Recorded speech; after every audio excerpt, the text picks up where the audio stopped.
السلام علیکم ورحمۃ اللہ وبرکاتہ۔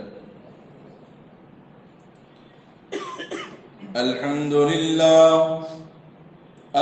لله نحمده ونستعينه ونستغفره ونؤمن به ونتوكل عليه ونعوذ بالله من شرور أنفسنا ومن سيئات أعمالنا، من يهده الله فلا مضل له ومن يضلله فلا هادي له، ونشهد أن لا إله إلا الله وحده لا شريك له، ونشهد أن سيدنا وحبيبنا ونبينا ومولانا محمدا عبده ورسوله.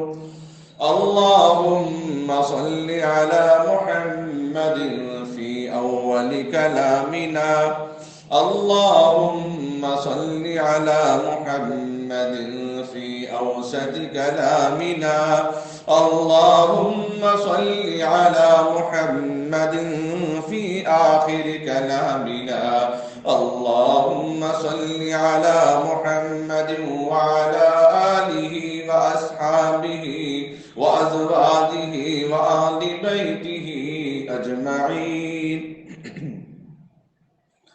أما بعد، فأعوذ بالله من الشيطان الرجيم. بسم الله الرحمن الرحيم.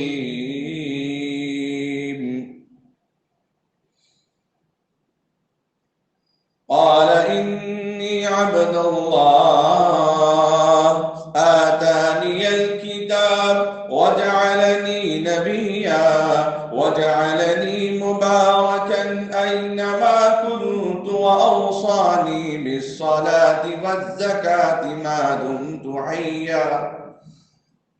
أما بعد، فقد قال الله تبارك وتعالى في القرآن العظيم: الله لا إله إلا هو الحي القيوم.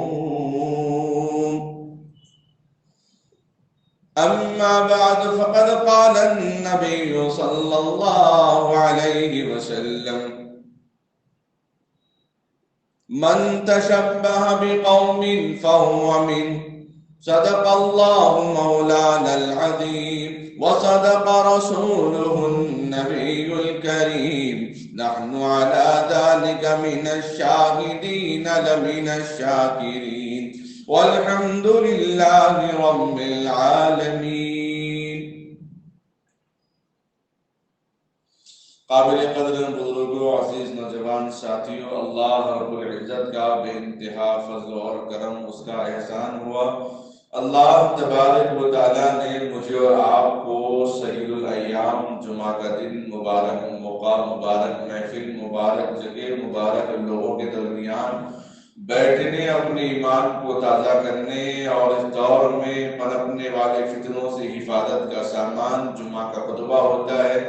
ہر زمانے میں، ہر موقع پر اللہ تبارک و تعالیٰ نے انبیاء کو مبعوث کر کے اتار کے دنیا میں بھیج کر امت کو گمراہی سے بچایا، امت کو تباہی سے بچایا، امت کو اللہ کی ناراضگی سے بچایا، امت کو جہنمی ہونے سے بچایا، امت پر اللہ کے غضب نازل ہونے سے بچایا۔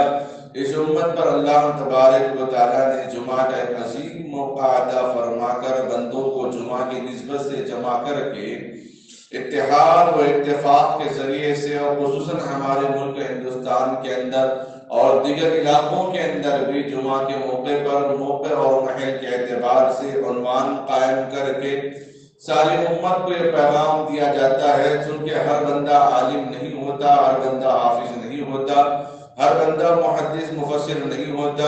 اس لیے اللہ تبارک و تعالیٰ نے نبی اکرم صلی اللہ علیہ وسلم کی امت میں سے بعض ایسے علماء کا انتخاب فرمایا جو ہر زمانے میں، ہر نبیوں کے، ہر کتابوں کے نازل ہونے کے بعد اللہ نے ایسے مقرب لوگوں کو پیدا فرمایا جس میں عیسائی علماء بھی ہیں، یہودی علماء بھی ہیں، دیگر صحیفے جہاں نازل ہوئے۔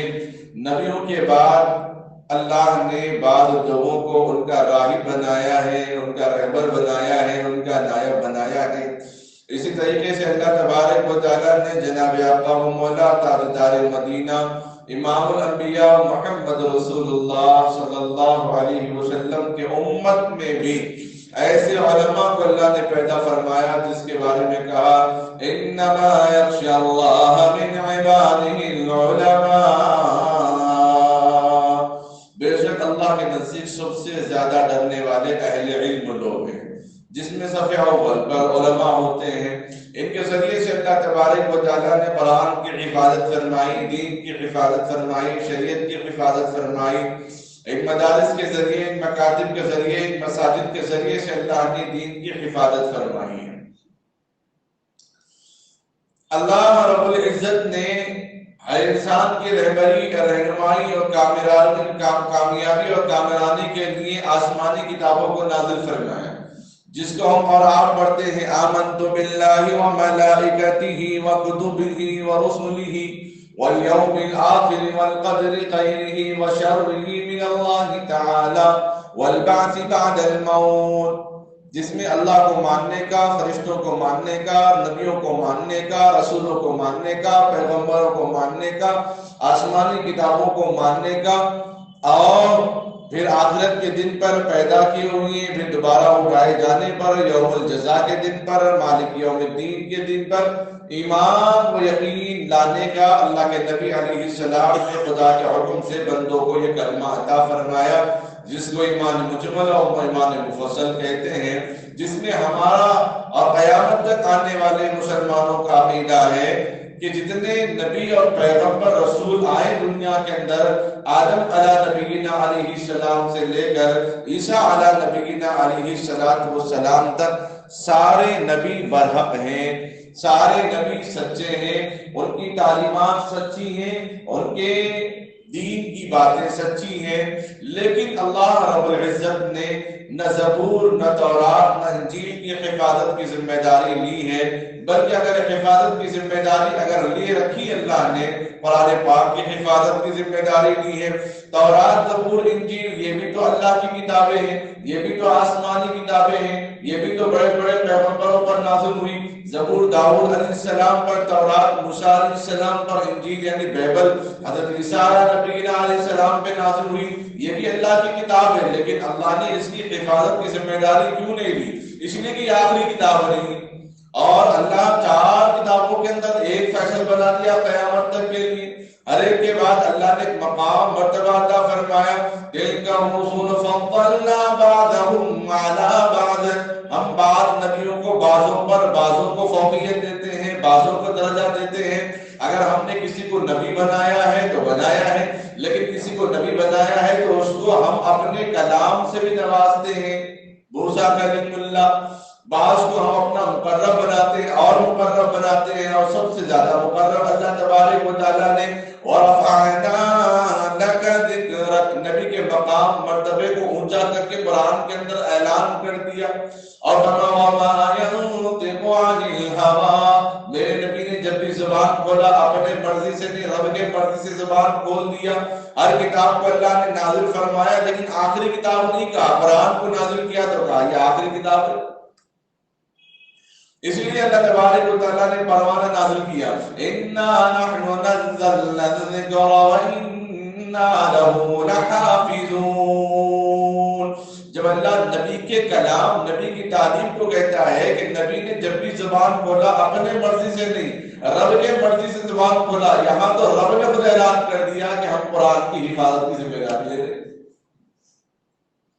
وہ قرآن کی حفاظت کی ذمہ داری چاہے چھوٹے بچوں کی شکل میں ہو، نوجوانوں کی شکل میں ہو، بوڑھوں کی شکل میں ہو، عورتوں کی شکل میں ہو، ان کے سینے میں یاد کرنے کی شکل میں ہو، عمل کرنے کی شکل میں ہو، زندگیوں میں احکام پر عمل پیرا ہونے کی شکل میں ہو، کسی نہ کسی اعتبار سے اللہ نے قرآن کی حفاظت کی ذمہ داری لے رکھی ہے۔ اس قرآن میں اللہ تبارک و تعالیٰ نے انبیاء کے بارے میں فرمایا، آمن الرسول بما انزل الیہ من ربہ والمؤمنون کل آمن باللہ وملائکتہ وکتبہ ورسلہ۔ اللہ نے بیان فرما دیا، اے نبی کہہ دیجیے کہ ہم ایمان لے آئے اللہ پر، اس کے فرشتوں پر، کیونکہ اللہ کے بعد جو نبیوں سے جو وابستہ ہوتا ہے فرشتوں سے وابستہ ہوتا ہے۔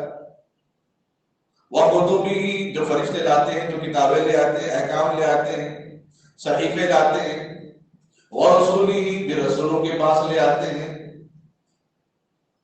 وَالْيَوْمِ الْآخِرِ ان رسولوں کو، ان کتابوں کو عقیدے کے اعتبار سے ماننا قیامت تک ہے، آخرت تک ہے۔ کسی نبی کی عظمت کو اللہ نے پیدا کر کے ختم نہیں فرمایا۔ آدم علیہ السلام، نوح علیہ السلام، ادریس علیہ السلام، جتنے نبی اور پیغمبر آئے، پیدا کرنے کے بعد اللہ نے کسی کے نام کو غائب نہیں کیا، کسی کے مقام اور مرتبے کو سلب نہیں کیا، ختم نہیں کیا، مسخ نہیں کیا ان کے احکامات کو، ان کی عظمت کو۔ ہاں کتابوں پر یقین ہے، لیکن جو کتابوں میں جو احکام ہے اب اس کا اعتبار نہیں۔ زبور ہے تو اس کا اعتبار نہیں، تورات ہے تو اس کا اعتبار نہیں، انجیل ہے تو اس کا اعتبار نہیں۔ حضرت عمر فاروق رضی اللہ تعالیٰ تورات کی تلاوت فرما رہے تھے، آقا سرکار دو عالم صلی اللہ علیہ وسلم کا چہرہ سرخ ہو رہا ہے غصے کی وجہ سے، ناپسندیدگی کی وجہ سے، ناراضگی کی وجہ سے۔ حضرت ابوبکر صدیق رضی اللہ تعالیٰ عنہ گولی مار رہے ہیں، کیا کر رہے؟ بند کر دو کتاب، بند کر دو۔ صحابہ حق شناس تھے، نبی کے مزاج شناس تھے، دیکھ کے سمجھ گئے، کتاب بند کر دو۔ اللہ کے نبی علیہ السلام نے یہ نہیں فرمایا یہ کتاب غلط ہے، بلکہ فرمایا قرآن جیسی عظیم کتاب تمہارے درمیان موجود ہے، بالکل اس کتاب کی تلاوت کیوں کرتے ہو؟ کتاب پر عقیدہ اپنی جگہ پر ہے، لیکن اس کے احکامات ابھی محفوظ نہیں ہیں۔ رجم کے بارے میں یہودیوں نے اس کی آیت کو چھپا دیا، جسے قرآن کریم میں الزانیۃ والزانی، رجم کے بارے میں جو آیت اللہ نے نازل فرمائی، یہ تورات کے اندر بھی اللہ نے وہ احکام نازل فرما دیے تھے، لیکن یہودی علماء نے اپنے مفاد کے لیے، اپنی خواہش کے لیے، لوگوں کی ہدیے تحفے تحائف قبول کر کے سخت احکامات کو چھپا دیتے، لوگوں کے لیے آسانی کا معاملہ اپنی طرف سے من گھڑت باتیں کر کے لوگوں کو مسائل بتا دیتے تھے۔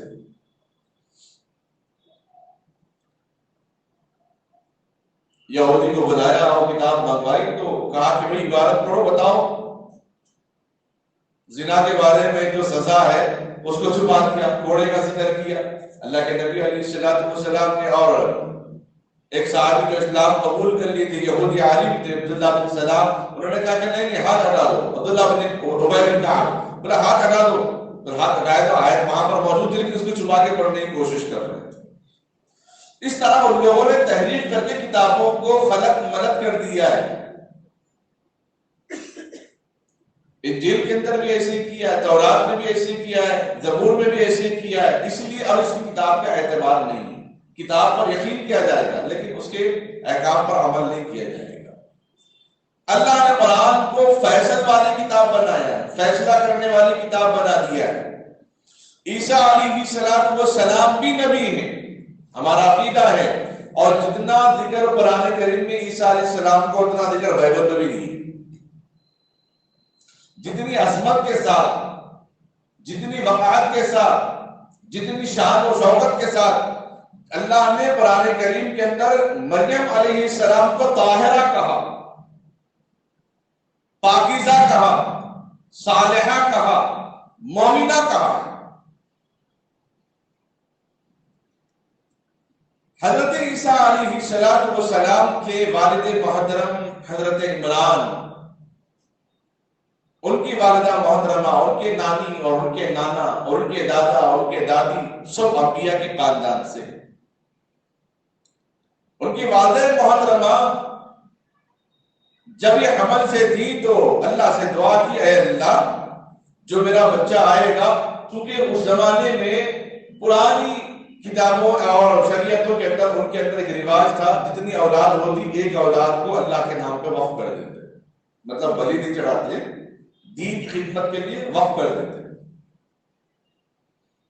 تو عمران انہوں نے بھی اپنے آنے والی اولاد کو اللہ کے نام پر وقف کرنے کا ارادہ کیا، لیکن لڑکی ہوئی،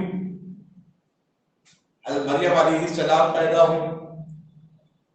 اور چونکہ ارادہ تو کر لیا ہے، بندے تو بندے ہی ہیں، چاہے وہ بندہ ہو یا بندی ہو، اور اپنی لڑکی جب پیدا ہوئی تو مسجد اقصی کی طرف لے کر گئی، جہاں زکریا علیہ السلام جو مریم علیہ السلام کے خالو ہیں وہ بھی تھے، اور بھی دیگر یہودی علماء وہاں پر موجود تھے۔ لے جا کر پیش کیا، کیونکہ مریم علیہ السلام کے والد جو ہے مسجد اقصی کے امام تھے، اور ہر جگہ امام کی بڑی قدر و قیمت ہوتی ہے، اہمیت ہوتی ہے، تو اسی لیے سب علماء نے تورات کے بنی اسرائیل کے جتنے علماء ہیں اور جتنے لوگ تھے سب نے خواہش ظاہر کی کہ ہم اس بچی کی کفالت کریں گے، ہم اس بچی کی پرورش کریں گے، ہم اپنی نگرانی میں رکھیں گے۔ ہر ایک آگے بڑھنے کی کوشش کرنا، اللہ تعالیٰ نے وحی نازل فرمائی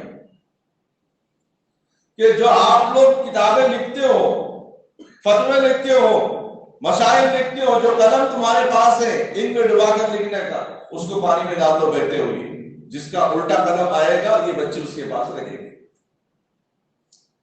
اللہ کا کرنا یہ تھا کہ حضرت زکریا علیہ السلام کا قلم الٹا چلا تو پھر مریم علیہ السلام کو زکریا علیہ السلام کے حوالے کر دیا، جب تک زکریا علیہ السلام کے پاس کوئی اولاد نہیں ہے، حالانکہ نبی ہے، کوئی اولاد نہیں۔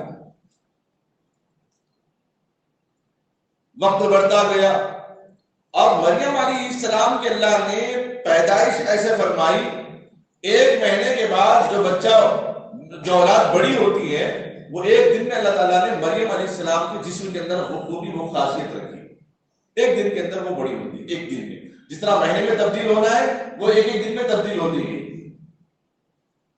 اللہ نے بڑا نیک اور پارسا بنایا، بڑا صالحہ بنایا۔ زکریا علیہ السلام کے کھانے پینے کا انتظام کرتے اور اس کے بعد چلے جاتے۔ ایک مرتبہ حج معمول واپس آئے، تالا کھولا تو دیکھا انگور وہاں پر موجود ہے۔ کہنے لگے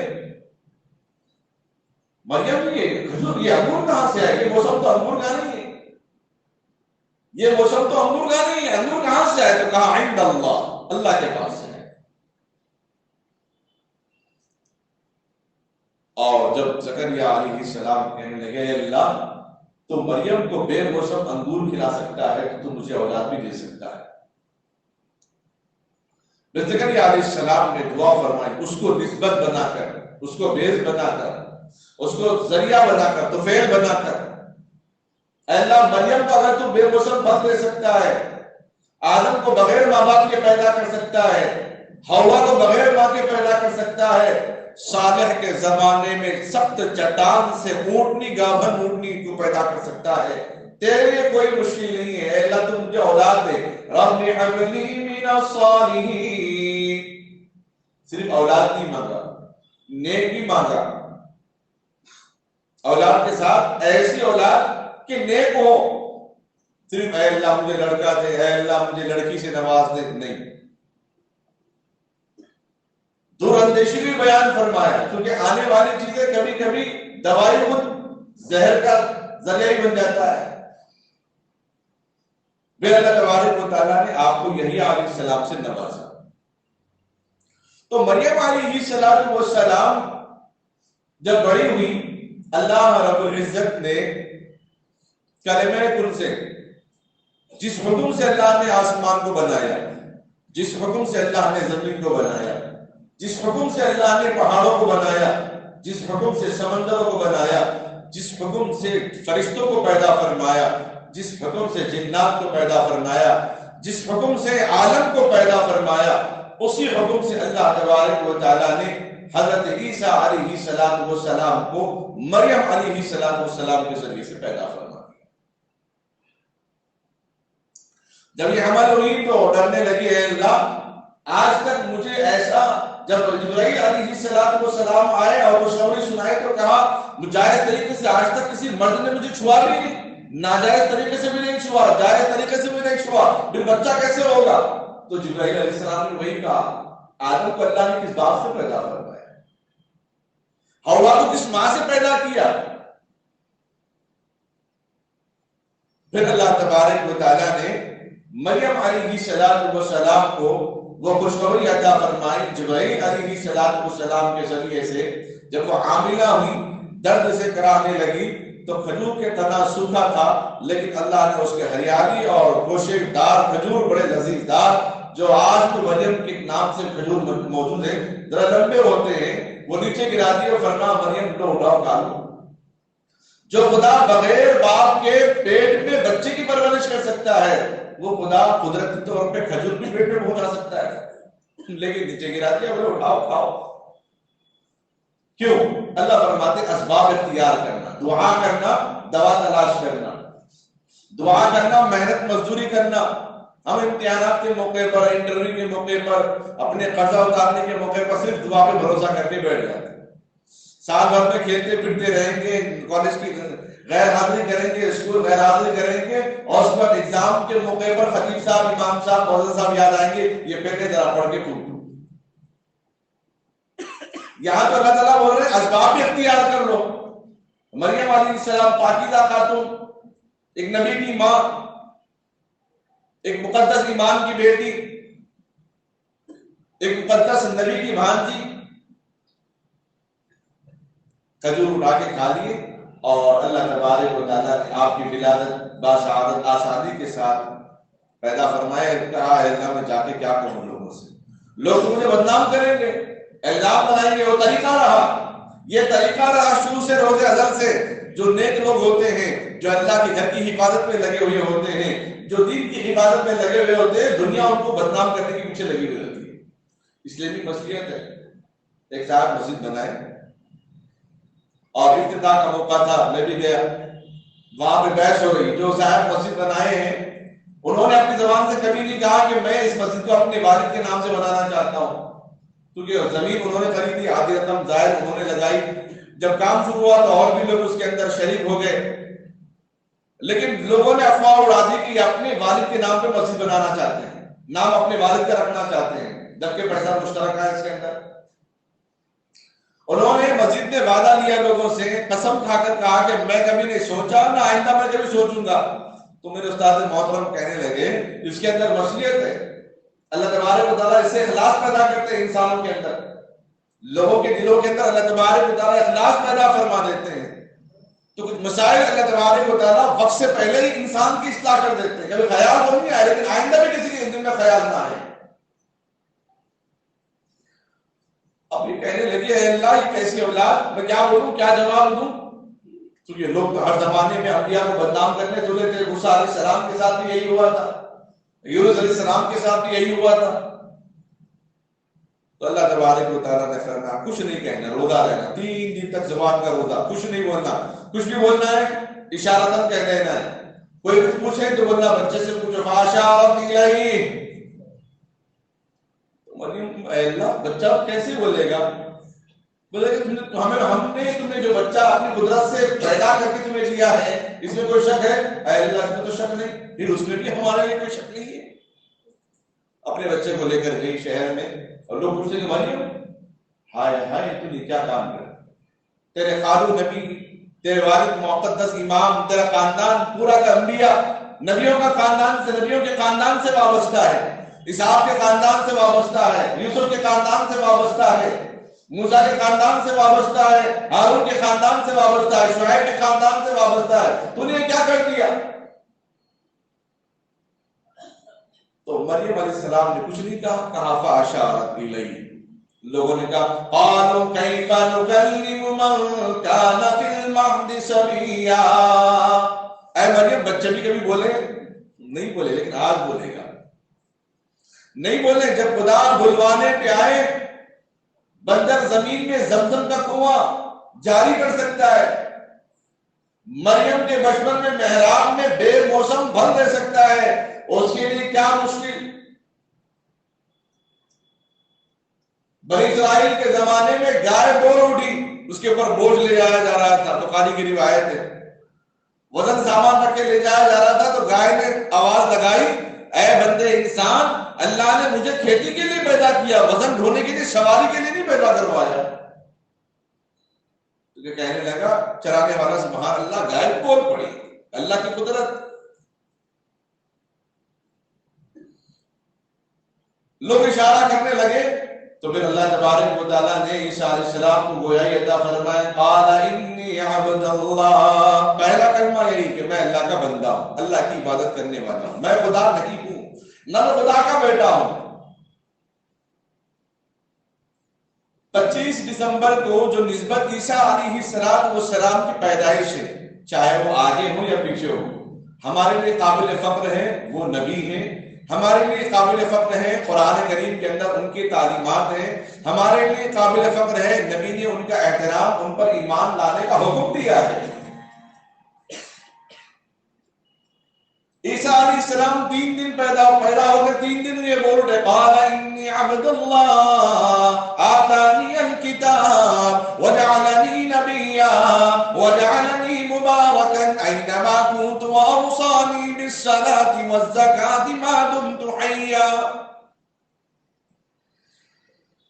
اللہ برکت نازل فرمائے، خیر نازل فرمائے۔ اللہ مجھے کتاب دینے والے ہیں، آج جس دن میں پیدا ہوا یا اٹھایا جاؤ وہ خیر ہو، عافیت کا دن ہو۔ پھر لوگ عیسیٰ علیہ السلام کو ماننے لگے، ادھر یہودیوں کو گجلی ہو گئی کہ ہماری تعداد کم ہو رہی ہے، یعنی جو موسیٰ علیہ السلام تورات پر عمل کرنے والے ہیں، اب ان لوگوں کو پریشانی ہوگی، اب تو ہماری تعداد کم ہوگی، اس لیے نقل الزام لگا کر انہوں نے عیسائیت کے اندر تبدیلی کی۔ بعد میں الزام لگایا کہ نہیں مریم خدا کی بیوی ہے، کبھی کہا کہ نہیں مریم جبرائیل کی بیوی ہے، کبھی کہا عیسیٰ خدا کا بیٹا، کبھی کہا عیسیٰ جبرائیل کے بیٹے۔ آج بھی عیسائیوں کے اندر خود اختلاف ہے، 3 جماعتیں بڑی بڑی ہیں، ان کے اندر بھی 72 فرقے ہیں، ان کے اندر بھی بہت سارے فرقے ہیں، ان میں بڑی جماعتیں وہ 3 ہیں، بعض کہتے ہیں مریم خدا کی بیوی ہے، بعض کہتے ہیں مریم جبرائیل کی بیوی ہے۔ اللہ تعالیٰ نے فرشتے کو نہ کھانے والا بنایا، نہ پینے والا بنایا، نہ سونے والا بنایا، بالکل روبوٹ کی طرح بنایا ہے۔ روبوٹ اب بولے کہ یہ عورت ہے مرد ہے، آپ بولیں گے یہ جوان ہے یا بوڑھا ہے، آپ بولیں گے یہ بچہ ہے یا بڑا ہے، وہ ایک مشین ہے۔ اللہ نے اپنی قدرت سے فرشتوں کو نور سے پیدا فرما دیا، نہ کھانے کے مجال ہیں، نہ سونے کے ہیں، نہ پینے کے ہیں، نہ نکاح کے ہیں، نفس اللہ نے ان کے اندر رکھا ہی نہیں ہے، خواہش رکھی ہی نہیں ہے، جس کو جس کام پر اللہ نے معمور کر دیا وہ اسی کام میں لگا ہوا ہے۔ یہودیوں نے عیسائیت کے اندر تبدیلی کی، اور جو لوگ جن کتابوں کے اندر پڑھایا جاتا ہے خود عیسائی اس تعلیم سے واقف نہیں ہے، عیسائی اس تعلیم سے واقف نہیں کہ عیسیٰ علیہ السلام کو اللہ تبارک و تعالیٰ نے آسمانوں پر اٹھا لیا ہے، اس طرح ادریس علیہ السلام کو اٹھایا، وَرَفَعْنَاهُ مَكَانًا عَلِيًّا۔ یہودی جب عیسیٰ علیہ السلام کا پیچھا کرنے لگے مارنے کے لیے کہ وہ ختم کر دیں گے، صحیح ختم کر دیں گے، کیا نبی علیہ السلام کو مارنے کی پلاننگ نہیں ہوئی تھی؟ مکہ المکرمہ میں اپنے حجرے میں تشریف فرمایا، علی رضی اللہ تعالیٰ نے کہا کہ یا نبی اللہ دشمن تو چاروں طرف ہے۔ نبی نے کیا فرمایا، اے علی دشمن تو ابھی آیا، بچانے والا پہلے سے موجود ہے، دشمن تو ابھی آیا، بچانے والا پہلے سے موجود ہے۔ اور صبح ہونے کا انتظار کرنے لگے، کیونکہ اللہ تبارک و تعالیٰ نے ان کے دلوں کے ذہنوں کو سلب کر لیا، قتل کرنا ہی تھا تو انتظار کس بات کا، گھس کے قتل کر دیتے، نہیں، اللہ نے ان کے دلوں پر پردے ڈال دیا۔ جب نبی علیہ السلام باہر نکلنے لگے، وَجَعَلْنَا مِن بَيْنِ أَيْدِيهِمْ سَدًّا وَمِن خَلْفِهِمْ سَدًّا، اور یہ قرآن سورہ یاسین کی آیتیں پڑھ کے آگے نکلنے لگے، اللہ نے ان کی آنکھوں پر پردے ڈال دیا، غشی طاری ہو گیا ان کے اوپر، اور نبی علیہ السلام وہاں سے نکل گئے۔ اسی طرح بالکل بھی عینی ہی اللہ تبارک و تعالیٰ نے عیسیٰ علیہ السلام کو آسمان پہ اٹھا لیا ہے، جس میں کوئی شک و شبہ کی گنجائش نہیں ہے۔ نبی اکرم صلی اللہ علیہ وسلم نے فرمایا میں آخری نبی ہوں، اس کے بعد کوئی نبی پیدا نہیں ہوگا، لیکن عیسیٰ علیہ السلام واپس آنے والے ہیں۔ ایک سوال پیدا ہوتا ہے کہ عیسیٰ علیہ السلام واپس آنے والے ہیں، لیکن پیدا ہونے والے نہیں، ختم اشکال، واپس آئیں گے لیکن پیدا ہو کے نہیں آئیں گے، اور جب واپس آئیں گے تو نبی کی امت ہی بن کے آئیں گے، نبی بن کے نہیں آئیں گے، اپنی شریعت لاگو نہیں کریں گے۔ تو یہودیوں نے عیسائیوں کا بیڑا غرق کر دیا۔ آج بھی اگر عیسائی کہیں بمباری کرتا ہے تو یہودیوں کے اشارے پہ ناچتا ہے۔ اسرائیل کے اشارے پہ وہ ناشتا ہے. درمیان میں گزشتہ ویوستھا جمعہ کے درمیان میں چند باتیں آپ حضرات کے سامنے میں نے رکھ دیا تھا کہ وہ یہودیوں کی کیا پالیسی ہے، کس پہ کیسی چیزیں محنت کرتے ہیں. بہرحال عیسیٰ علیہ السلام کو انہوں نے ختم کرنے کا ارادہ کیا، لیکن اللہ تبارک و تعالیٰ نے ان کو اٹھا لیا، ان کی شباہت دشمن خدا کو دے دی. اب وہ سمجھنے لگے یہی عیسیٰ ہے. کبھی کبھی ہم دو بھائیوں کو دیکھ کے ہماری آنکھیں دھوکا کھا جاتی ہیں، ارے میں تو آپ سمجھاتا، میں تو فلاں سمجھا، میں تو فلاں سمجھا. ہمارے ایک بھائی ہے دوسرے عظمت علی جو میرے بالکل ہوا ہوا ہے، لیبیا میں رہتے ہیں. میں کبھی کھمم سفر میں جاتا ہوں تو ان کے جو پرانے ساتھی ہیں بولے عظمت کب آ گیا؟ بولا میں تو ان کا چھوٹا بھائی ہوں. اپنے بھائیوں کو دیکھ کر ہی لوگ جو ہے دھوکا کھا جاتے ہیں. اور اللہ تبارک و تعالیٰ نے شباہت ڈالی ہے، وہ لاکھ منتیں مانگا کہ میں نہیں ہوں، میں تو تمہارا ساتھی ہوں، لیکن نہیں، اس کو چھوٹ چڑھا دی. اور آج بھی عیسائی یہی طرز اپنے گرجا گھروں کے اندر باہر عیسیٰ علیہ السلام کی علامت لگائے ہوئے ہیں. اللہ نے تو بری ذمہ کر دیا ہے، ان الشرک لظلم عظیم. اللہ سب کو معاف کریں گے لیکن شرک عظیم کو معاف نہیں کریں گے. خدا کے ساتھ کسی کو شرکت اللہ کو برداشت نہیں، باپ کے ساتھ باپ کی شرکت اولاد کو برداشت نہیں، شوہر کے ساتھ شوہر کی شرکت عورت کو برداشت نہیں، شوہر کو برداشت نہیں. خدا بھی غیرت والا ہے، اور اللہ کے ساتھ اللہ کی شرکت، بتوں کی شرکت اللہ کو برداشت نہیں ہے. جب اللہ کو یہ برداشت نہیں ہے، ناممکن ہے. اور ہر نبی نے خدا کی وحدت اور عبادت کی دعوت دی ہے. یہ کیسے ممکن ہو سکتا ہے کہ مریم جبرائیل کی بیوی ہے؟ نعوذ باللہ. اللہ نے سورہ اخلاص کے اندر صاف فرما دیا، نہ میں اولاد ہے نہ میں کسی اولاد میں سے ہوں، میں تو ہر ایک سے پاک ہوں. لم یلد ولم یولد ولم یکن لہ کفوا احد. وہ تو بے نیاز ہے. آیت کرسی میں بھی اللہ نے کہہ دیا، میں نہ اونگتا ہوں ولا تأخذوہ سنۃ ولا نوم، نہ میں اونگتا ہوں نہ میں سوتا ہوں. موسیٰ علیہ السلام نے پوچھا اللہ آپ سوتے نہیں؟ لا تأخذوہ سنۃ ولا نوم. نہیں. کیسے؟ بولے مٹکا لے آؤ، مٹکا لے آئے، پکڑے رہو. پکڑے رہے، وقت گزرتا گیا تو اونگ آ گئی. آپ کے اونگ کے جھٹکے سے مٹکا نیچے گرا، ٹوٹ گیا. تو کہا موسیٰ غلطی ہو گئی، اگر تم اونگے تو مٹکا ٹوٹ گیا، اگر میں سو جاؤں تو دنیا کا کیا حال ہوگا؟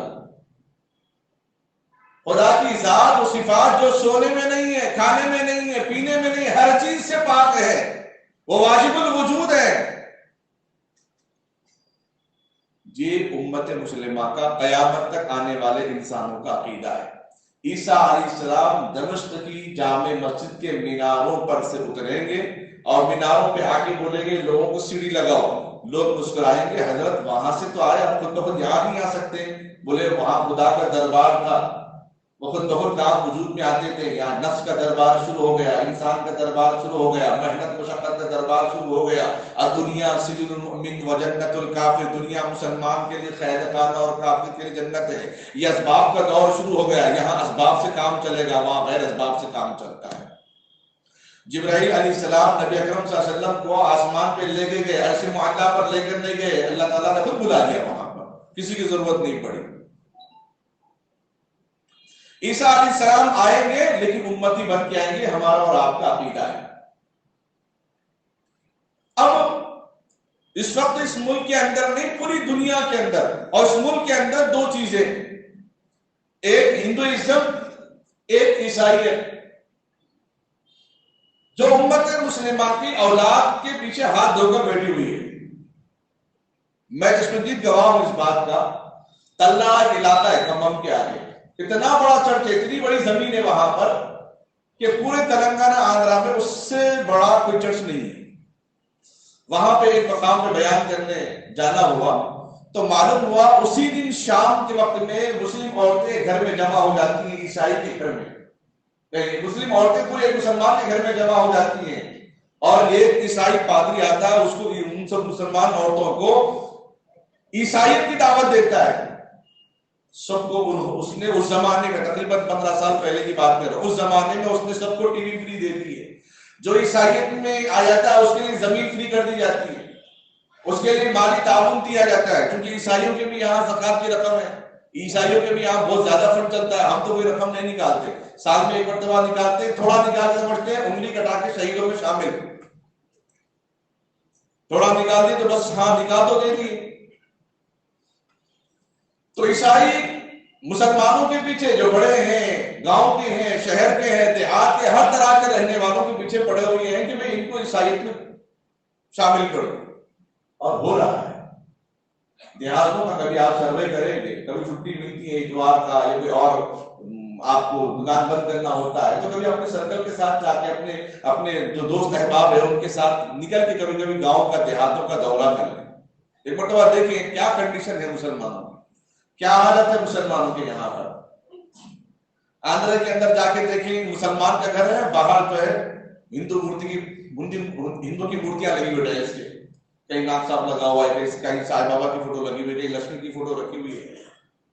پوچھیں گے تو نہیں ہم تو نماز پڑھتے ہیں, وہ تو لگا دیے ہیں, ہم تو نماز پڑھتے ہیں. تو بے وضو کی نماز ہو جائے گی؟ بسم اللہ کہنے سے کیا خنزیر حلال ہو جائے گا؟ ہندوستان کے اندر دو چیزیں بڑے فتنے ہیں. اپنے مسلک کی فتنے تو اپنی جگہ, فتنے اتنے ہیں, اتنے گننے اگر بیٹھ جائیں گے اسی میں وقت نکل جائے گا. عمل کرنے کی فرصت کب ملے گی؟ عمل کے لیے علم ضروری ہے, علم کی فرصت کب ملے گی؟ شہر حیدرآباد کی بات کر رہا ہوں. علماء نے بتایا جو لوگ شریک تھے, جن لوگوں نے اپنے بچوں کو کالج اسکولوں میں ڈالا ہے, ان لوگوں نے بتایا 25 دسمبر کے موقع پر باضابطہ انعامات, تحفے, تحائف اسکول کے میں پورے بچوں کو دیے جاتے ہیں. عیسیٰ علیہ السلام کے نام پہ دیے جاتے ہیں کہ کہو یہ اللہ کا بیٹا ہے, کہو یہ جبرائیل کا بیٹا ہے. یہ الفاظ کہنے کے بعد ان کو آنکھ بند کرنے کو کہا جاتا ہے, اور جب یہ الفاظ کہتے ہیں تو اوپر سے ٹافی پھینک دیتے ہیں, بولتے ہیں کہ یہ عیسیٰ مسیح نے بھیجا ہے. اب چھوٹے بچوں کا یقین کیا بن گیا کہ عیسیٰ مسیح کا نام لینے سے ہمیں چاکلیٹ اور کیک اور تحفے مل رہے ہیں. ہمارے ابا تو 5 وقت نماز ان کو لے جا رہے ہیں, جمعہ کی نماز میں لے جا رہے ہیں, کبھی امام خطیب کے ذریعے سے تو کوئی مٹھائی نہیں ملی, کوئی تحفے تو ہمیں مسجد سے نہیں ملے. ان کا یقین اس طرح بدل دیا جاتا ہے اور ماحول سے انسان بدل جاتا ہے. یاد نہیں آئے تو اپنے گھر کے دامادوں کو دیکھ لیں, جیسے بیوی ملے گی شوہر ایسے بدل جائے گا. ماحول سے انسان بدل جاتا ہے اور بچوں کا اس طریقے سے عقیدہ بگاڑا جا رہا ہے. اور ہندو اسکولوں میں اگر دیکھیں, وہاں جانے کے بعد وہاں صبح پیر کے شکل میں, ترانے کی شکل میں ان کو کفریہ الفاظ کہے جا رہے ہیں, سورج کو نمسکار کرنے کا حکم دیا جا رہا ہے. بتوں کے نام پر ہوں, خدا کے علاوہ کسی بھی نام کا تحفہ, کسی بھی نام کا ذبیحہ, کسی بھی نام کی کوئی بھی چیز لینا شریعت میں شرعاً حرام ہے. اور بتوں کی چیزیں غیر عمل چیزیں, حدیث میں فرمایا من تشبہ بقوم فہو منہم, کوئی غیر کی نقالی کرتا ہے, اللہ کے نبی علیہ السلام فرماتے وہ ان میں سے, ہم میں سے نہیں. اب قسمت سمجھ کے اپنے دوستوں میں, اپنے ساتھیوں میں, اپنے آفس میں کام کرنے والے بچوں کو جو ہے کرسمس کی ٹوپی دے دیے, شرعاً جائز نہیں ہے. آپ اس کو بڑھاوا دے رہے ہیں, آپ اس کو شے دے رہے ہیں, کفر کو شے دینے کے برابر گناہ ہے, شرعاً بڑی حاصل حرام ہے. اور کرسمس کے نام پر کیک بھی اگر دیا جائے, خود نہ کھائیں, کسی غریب کو آپ دے دیں, کیونکہ وہ خدا کے بیٹے کی نسبت کر کے آپ کو کھلایا جا رہا ہے. دوسرے بتوں کے نام پر آپ کو کھلایا جا رہا ہے. اس لیے 25 دسمبر کے موقع پر جو بچوں کے اندر گیمز ہو رہے ہیں وہ تو ٹھیک ہے, لیکن 25 دسمبر کے دن جو پروگرام ہوگا یا اسکول میں رکھا جائے گا یا بچوں کو تحفے کے طور پہ بلایا جائے گا, خدا را اپنے بچوں کے ایمان کی حفاظت کرے.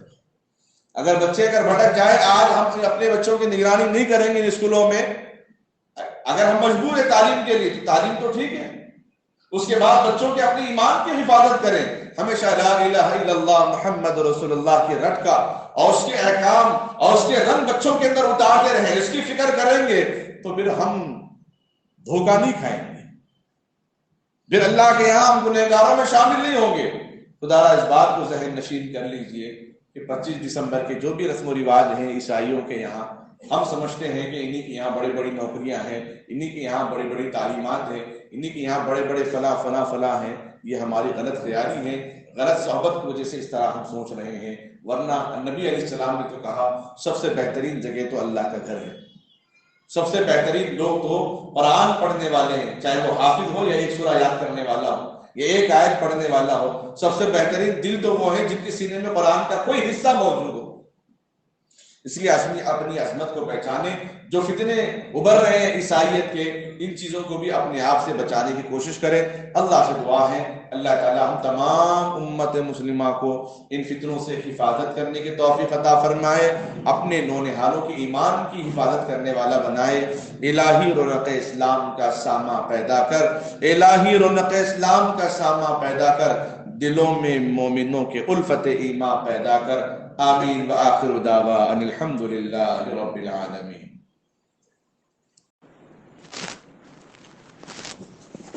الحمدللہ اسکول اور کالج کے طلباء و طالبات کے لیے گزشتہ سال دینیات کوئز کے نام پر پروگرام ہوا تھا شہر حیدرآباد اور کھمم میں۔ اس سال بھی انشاءاللہ یہ پروگرام رمضان کوئز کے نام پہ انشاءاللہ ہوگا۔ اردو اور انگلش دونوں زبانوں میں لکھنے کی سہولت رہے گی، خاص کر اسکول اور کالج میں پڑھنے والے لڑکے اور لڑکیوں کے لیے جو 8 کلاس سے لے کر آگے کی تعلیم جو بھی حاصل کر رہے ہوں، عمر کی قید نہیں ہے، سبھی کے لیے تعلیم کا نظم ہے۔ اس میں صرف 100 روپے فارم داخل کرنا ہے۔ الحمدللہ یہ علماء کی نگرانی میں ہو رہا ہے۔ شہر حیدرآباد کے بہت مشہور و معروف عالم دین حضرت مولانا سید احمد ممیز ندوی نقشبندی دامت برکاتہم، اسی طرح حضرت مولانا سعید صاحب، حضرت مولانا مفتی جلال الدین صاحب، دیگر علماء کی نگرانی میں یہ پروگرام ہو رہا ہے، اور یہ سہولت ہے اسکول اور کالج کے پڑھنے والے بچوں اور بچیوں کے لیے۔ اور 100 روپے اس کی داخلہ فیس رکھی گئی ہے، کتاب مفت ہے، اور فارم جاتے ہوئے مؤذن صاحب سے آپ حاصل کر لیں باہر۔ شہر حیدرآباد کے اندر انشاءاللہ امتحان کی تاریخ رہے گی 5 مارچ، بروز اتوار صبح 10 بجے تا 1 بجے، نیو ملک پیٹ آسمان گڑھ ادارہ مدینۃ العلوم کے اندر یہ امتحان رہے گا۔ یہ لڑکیوں کے لیے علیحدہ ہے، لڑکوں کے لیے الگ ہے، اور اس کا نتیجہ انشاءاللہ 19 مارچ کو ہوگا بروز اتوار صبح اسی مقام پر۔ اور کتاب لینے کے بعد نمبر آپ کو فارم میں اندراج کرنا ہے۔ اس کے بعد ہفتے واری کلاسز ہوں گی، فری کلاسز رہیں گی زوم کی، اس کی الگ کوئی فیس یا چارجز اس کے نہیں لیے جائیں گے۔ اور رمضان کے 3 عشروں کے متعلق جو معمولات ہیں، رمضان کیسے گزاریں، عبادتوں میں، تلاوت میں، اس کے احکام کیا ہیں، روزے کے احکام کیا ہیں، سحری اور افطار کے احکام اور فضائل کیا ہیں، روزہ دار کی اہمیت کیا ہے، کیونکہ رمضان میں بندوں کے اعمال بنتے ہیں، بندے بن جاتے ہیں، اللہ کو منوا لیتے ہیں۔ تو اسی لیے ہر ایک کی ہم میں سے خواہش ہونی چاہیے، ہم میں سے ہر فرد، ہمارے اولاد، ہمارے بچے، ہماری بچیاں رمضان کے اعمال سے، رمضان کی باتوں سے، رمضان کی دعاؤں سے، رمضان کے واجبات سنتوں سے واقف رہیں گی تو انشاءاللہ اس کی برکت سے زندگیاں سنور جائیں گی۔ اسی لیے آپ حضرات سے گزارش ہے اس کا خاص اہتمام کریں۔ اور شہر کھمم کے اندر 26 فروری کو امتحان ہوگا بروز اتوار صبح 10 بجے سے 1 بجے تک۔ وہ شہر کھمم کے اندر ڈائمنڈ اسکول ایک ہے منور پیٹ میں، جمی بنڈا روڈ، وہاں پہ انشاءاللہ یہ امتحان گاہ رہیں گی۔ اسی لیے آپ حضرات سے گزارش ہے اپنے نونہالوں کو، اپنے بچوں اور بچیوں کو، اپنے رشتہ داروں میں، پڑوسیوں میں، اپنوں میں، بیگانوں میں جو بھی نوجوان نسل ہے اس سے وابستہ کرائیں گے، انشاءاللہ دینی اور بنیادی عقائد سے وابستہ ہوں گے، زندگیاں انشاءاللہ صحیح سنور جائیں گی۔ کھانا تو ہے ہی، سنت کے مطابق کھائیں گے تو وہ آخرت میں نیکی کا ذریعہ بن جائے گا، ثواب کا ذریعہ بن جائے گا۔ بچوں کی تربیت تو کرنا ہی ہے، پڑھانا تو ہے ہی، لیکن نیت اس میں عقیدے کی شامل کر لیں، اخلاق کی شامل کر لیں، اس کی فکر کریں۔ پڑھانا بھی ہمارا بچوں کے لیے عبادت کا ذریعہ بن جائے گا۔ اس لیے یہ موقع سال میں 1 مرتبہ آتا ہے جس میں کامیاب ہونے والے بچوں کو انعام اول 5000، انعام دوم 3000 اور انعام سوم 1500 رکھا گیا ہے۔ انشاءاللہ 1 ہفتے میں اس کے کلاسز شروع ہونے والے ہیں، ہفتے کے دن 12 سے لے کر 1 بجے تک۔ لڑکیوں کے لیے الگ ہے، لڑکوں کے لیے علیحدہ زوم اور واٹس ایپ میں انشاءاللہ آن لائن تعلیم ہوگی اور اس میں تربیت بھی کی جائے گی بچوں کو. اور اذان کا بھی انعام رکھا گیا ہے، اس کے بھی کلاسز جوائن ہو سکتے ہیں آپ لوگ انشاءاللہ. وہ 15 دن میں انشاءاللہ شروع ہونے والے ہیں. اور کوشش یہ کی جا رہی ہے کہ اضلاع کے اندر ہر مسجد کے اندر جو مؤذن ہیں، نوجوان حضرات ہیں، ان کے لیے بہترین نظم ہو. مکی اور مدنی اور مصری اذان اقصیٰ کے اندر جو اذان دی جاتی ہیں عرب ممالکوں کے اندر، اس بہترین طرز میں اذان کو اپنائیں گے، کیونکہ اذان بہت بڑا وظیفہ ہے نماز کے بعد، اور اس اذان سے کئی لوگ اسلام بھی قبول کر لیے ہیں. بہرحال یہ کوششیں جاری ہیں. آپ حضرات سے خصوصی گزارش ہے کہ اپنے بچوں کو، اپنے متعلقین کو اس میں شریک کروائیں اور کلاسز میں بھی جوائن کروائیں. انشاءاللہ بہت فائدہ ہوگا. اللہ سے دعا ہے اللہ تعالی ہم سب کو کہنے سننے سے زیادہ عمل کرنے کی سعادت نصیب فرمائے. درود شریف پڑھیں.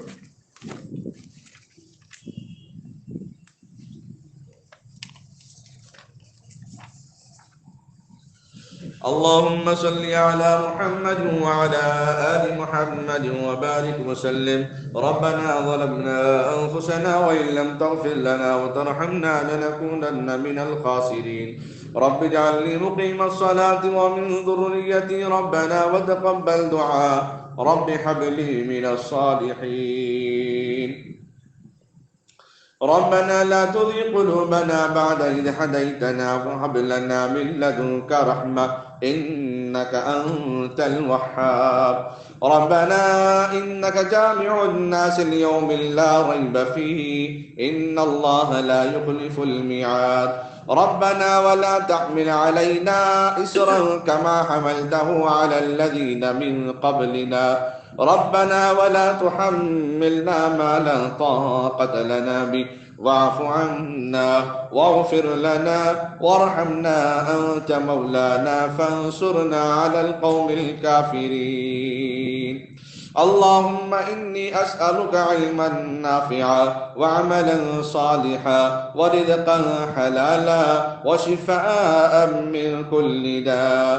اللهم إني على تلاوة القرآن وذكرك وشكرك وحسن عبادتك. هو الله الذي لا إله إلا هو الأول والآخر والظاهر والباطن وهو بكل شيء عليم. اللهم لك الحمد كما تحب وترضى عدد ما تحب وترضى. جزا الله أن محمدا معه آله صلى الله عليه وسلم. اے اللہ ہم سب کے گناہوں کو معاف فرما. اے اللہ ہم سب کے خطاؤں کو درگزر فرما. اے اللہ رحم کا، کرم کا، درگزر کا، چین کا، سکون کا، امن کا، عافیت کا معاملہ فرما. اے اللہ گناہوں سے بچنے کی طاقت عطا فرما، نیکی کرنے کی سعادت عطا فرما. اے اللہ 5 وقت کی نماز اہتمام کے ساتھ پڑھنے والا بنا، اپنے عقائد کی حفاظت کرنے والا بنا، اپنے ایمان کی حفاظت کرنے والا بنا. اے اللہ اسکول اور کالج میں پڑھنے والے بچے جو عیسائیوں کے نرغے میں آ رہے ہیں، اے اللہ بت قدوں کے نرغے میں آ رہے ہیں، ان بچوں کی ایمان کی حفاظت فرما، ان بچوں کی ایمان کی حفاظت فرما. اے اللہ ماں باپ نے جو قربانیاں دے کر بچوں کی تعلیم کا بیڑا اٹھایا ہے، اے اللہ ان ماں باپ کی قربانیوں کو قبول فرما.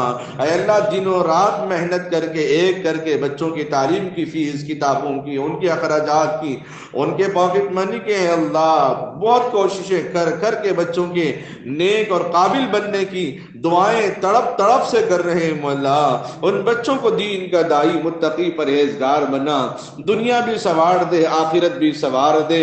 اے اللہ ان بچوں کی خدمتوں پر ان کے والدین کو نعم البدل عطا فرما.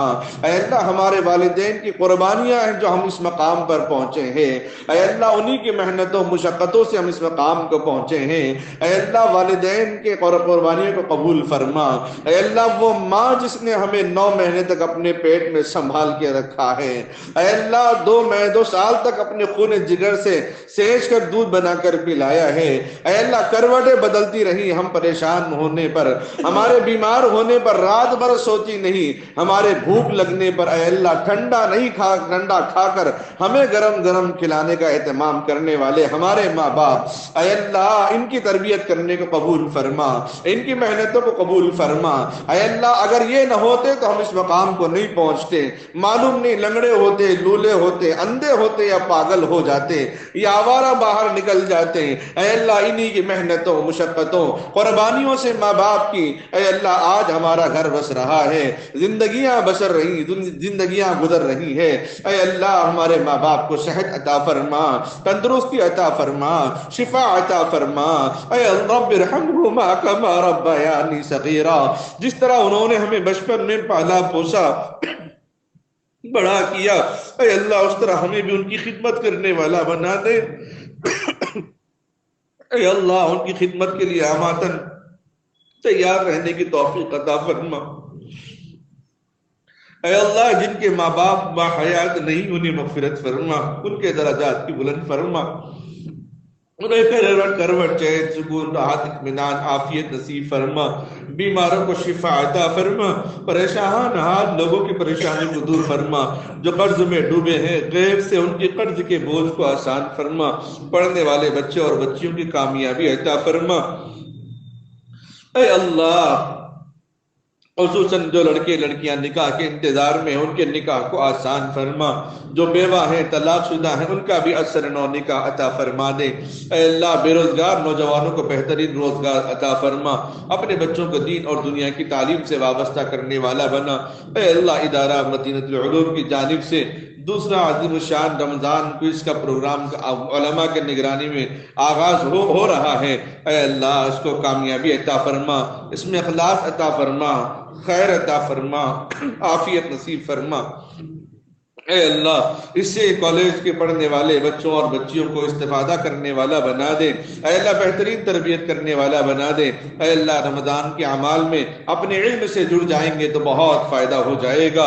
اے اللہ اس ملک کی بھی حفاظت فرما، اے اللہ دیگر مسلم ممالکوں کی حفاظت فرما، خصوصاً فلسطین کی حفاظت فرما، کشمیر کے مسلمانوں کی حفاظت فرما، مسلم ممالک مسلم علاقوں کی حفاظت فرما، دیگر علاقوں میں بھی امن قائم فرما، اسلام کا بول بالا نصیب فرما۔